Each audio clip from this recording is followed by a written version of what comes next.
Hey guys, it's Kaz here, and today it is World Book Day, woo! So of course I thought, what better way to enjoy and hype up World Book Day than to talk about some books that I absolutely devoured. So most of these books I read in one sitting, some of them I read, you know, put down a few times, but all of them I read in one day. Big up Goodreads for me to look through there and figure out which ones to put on this list. Some of them I knew straight away, but other ones I was like, oh yeah, I read that all in one day as well. So, first of all, I don't know how much other countries do World Book Day. Obviously it's World Book Day, so I'm guessing it exists in other countries.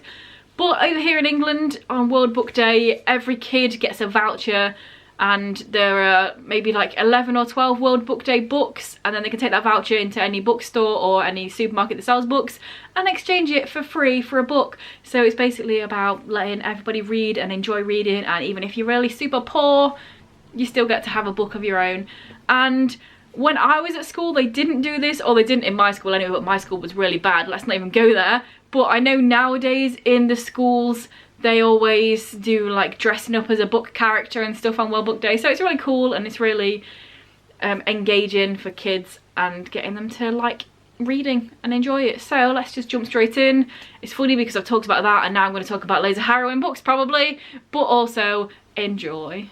So first up, The Wicker King by Kayankram. This one, the way it's written is super easy to digest, so like every chapter is pretty much 1 or 2 pages. You can see that they've all got a different title at the top, and also as you go through it gets darker and darker as the story gets darker. There's pictures in here, there's like different things going on, and then in the end the pages are actually black.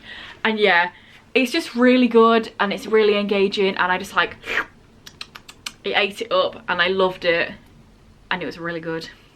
It's really hard to explain as well. It's like these two boys and their friendship, but it's quite toxic, but also they like depend on each other loads, and then it's weird things happening. Are they happening? Are they not happening? Is it fantasy? Is it not fantasy? It's really good, basically. I went in it not really knowing much, and I think that's the best way to go about it. Next up, Only Mostly Devastated by Sophie Gonzalez. Also, side note, a lot of these are contemporary because it's easier to like scran contemporary, but not so much fantasy. But anyway, yeah, this one is a Grease retelling, a male-male romance, and it's really good. And I think with this one, I wasn't not expecting much, but I wasn't really expecting anything from the book. So I thought, oh, I'll just pick this up and read it a bit. And like when I went to bed one night, I was like, oh, I'll read a few of these chapters. Yeah, stayed up the whole night, read the shit out of this book. It was really good. Contemporary Grease retelling male-male. I can't really say much more than that. It's quite self-explanatory there. Tell me more, tell me more. I shall not. You'll just have to read it. Next up, I have Unbelievable by T. Christian Miller and Ken Armstrong. This is non-fiction. There's also a Netflix limited series about this, and it's basically about this girl who was attacked and raped in her home. She went to the police, they didn't believe her, and it like snowballs from there. It gets to the point where the police are charging her for this false statement. They want to get her done for it, and then also at the same time, like in the next state or a few states over or over a few states, there's this serial rapist that's going around and doing exactly the same thing to loads of other women, and there's other agents that are trying to find this guy, and it's like telling both of the stories. These female agents that are trying to find the guy that's doing this, and then this other very male, very chauvinistic police force who are trying to get this, what was she, 18-year-old girl done for lying about this when she didn't lie about it. Obviously very hard topic, but I absolutely devoured this book. It's written in a really easily digestible way. You will get angry at it. You can tell just by the synopsis that you'll get angry at it, but it's really good. Next up, I have White Knuckle by Stephen Bruce, and obviously I devoured this because it's really small, but I thought, you know what, I never talk about this book and I really enjoyed it. It's a poetry book, and yeah, I don't really read a lot of poetry and I don't really get a lot of poetry, but this is so good. Again, it's very harrowing. I need to have emotion. I can't deal with like flowery, fla-di-da, blah-blah-di-blah poetry. It just does nothing for me. Whereas in this, it's Stephen Bruce talking about his childhood and his teenage years, coming from an abusive home. There's abuse, there's neglect, there's homelessness, there's drugs, there's like all of the things that you can think of. and the way that the poems are done is like so raw and punches you in the gut, some of them, and they're so good. So yeah, if you enjoy poetry, even if you don't, because I don't, you might like this. Next up I have Ghost Boys by Jewel Parker Rhodes. This is a middle grade, so obviously it's really quick and easy to read. Also, here's the thing, I'm doing this video, I'm like, yay, World Book Day. Here's another really harrowing book. What can I say? It's the sort of books that get me attached. I can't help it. This is a middle grade and it's about this young black boy who is killed by police, and then it follows him as a ghost going through life, seeing the outcome of what's happening. He goes to visit his family, he goes to visit the family of the police guy that murdered him, and there's a really interesting thing there because the police officer's daughter can see him but nobody else can. So obviously she's like his age, really young, and trying to process how somebody her age, her dad, could kill him. It's really good. Obviously because it's middle grade, it's written really easily, and also he sees other ghost boys in there, and yeah, it's really good. If you haven't read it, then give it a read. Next up we have Diaries the Great Is Not Okay by I DEVOURED. This one is not as harrowing, don't worry, although it does deal with depression and stuff like that and family illness. But this is mostly about friendship, and I freaking love that. It's about friendship, it's not about romance. So many books about romance that should be about friendship, and then this did it right, and it was just so good. If you like friendship, if you like family stuff, if you like people learning about their own culture and all this good stuff, then you've probably read this book anyway, but Diaries the Great Is Not Okay deals with all that and deals with it really good and really well. We're about halfway through, so I'm going to nip on over to a message from one of the spons, and then I shall be back with the other 6 books. I didn't need to put this many in this video, but I hope it's not too long.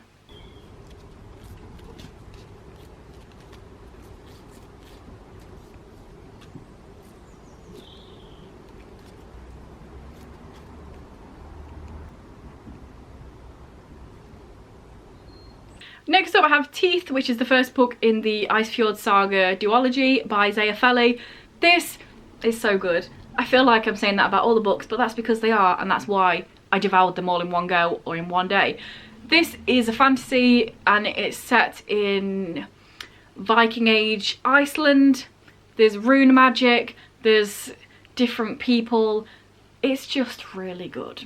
One of the main characters has this curse on him that's been on him for quite a while. Another one has been captured by the enemy and then gets free from the enemy. And then it's just like, think about Viking stuff and rune magic and all that good stuff. And also a crow familiar, or raven, crow, probably a raven, who is like the best character in here. And yeah, it's really good. And so is the second book. Next up we have Alice in Wonderland by Simon James Green, which I think is my favourite Simon James Green book. I love all of his books, but this one, it was just really good. And it's one of the ones that people don't talk about as much. But anyway, this is set in a fair in a like seaside town, and then there's this weird thing that keeps happening and they're trying to investigate it, but also there's like a romance brewing. But is there a romance brewing? And it's just really good. And it's just quintessentially Simon James Green. It's funny, it's awkward, it's good, it's really English, it's gay. All of the Simon James Green things are in here. But also, this one and Heartbreak Boys are my favourite Simon James Green books. I feel like I want to reread this as well. It was really good. Romance and Amusement Arcades sounds too positive. Girl Made of Stars by Ashley Herring Blake.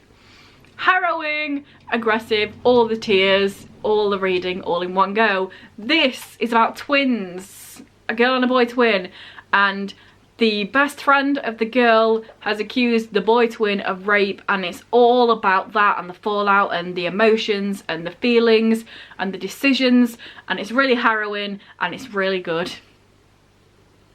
I just can't help it. I just really like the harrowing books. Make me cry and I'll probably give you 5 stars. Not all the time, but most of the time. The Expedition by Bia Uzma. This is a non-fiction book about this expedition that went missing in the late 1800s, and then they weren't found for like 33 years later, and they had enough ammunition and enough shelter and enough food that technically they should have been able to survive, but then it's like this whole mystery. People didn't know why they died, how they died, why they didn't survive. And then Bia Uzma, like 100 years later, reads a book about this expedition and then decides to go and figure out and try and find out what happened. And yeah, I found this book for £1 in the works one time, and I thought that sounds interesting. And then I picked it up and I thought, oh, I'll read a few chapters. And then I just sat on my computer chair and just read the whole thing. It's just really interesting and really good, and I really enjoy polar travel. If you've been here for a while, you know that. But the way this is written, obviously there's like maps and stuff and pictures and stuff, scallybobs. And also in the middle, this whole section in the middle, let me just show you. It's all of the people's journals that they wrote, and then talking about what they ate and what they did, and then examples of what's happening, and then it's like comments.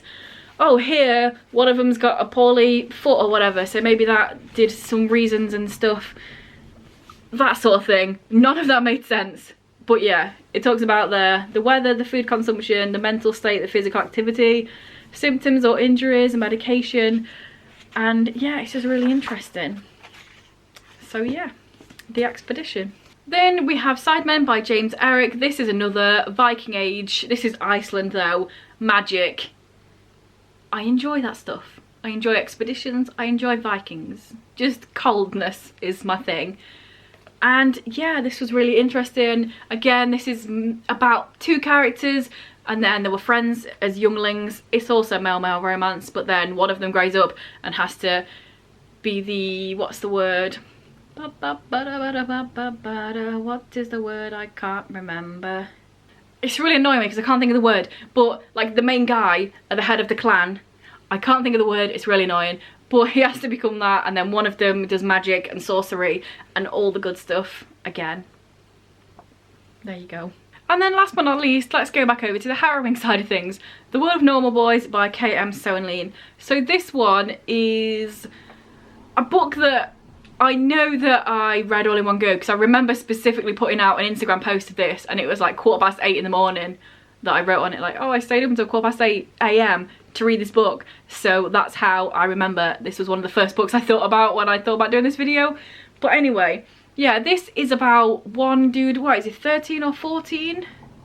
He's a young teenager anyway, and it's pretty much just about his life and growing up, but loads of harrowing stuff happens because obviously, you know, harrowing.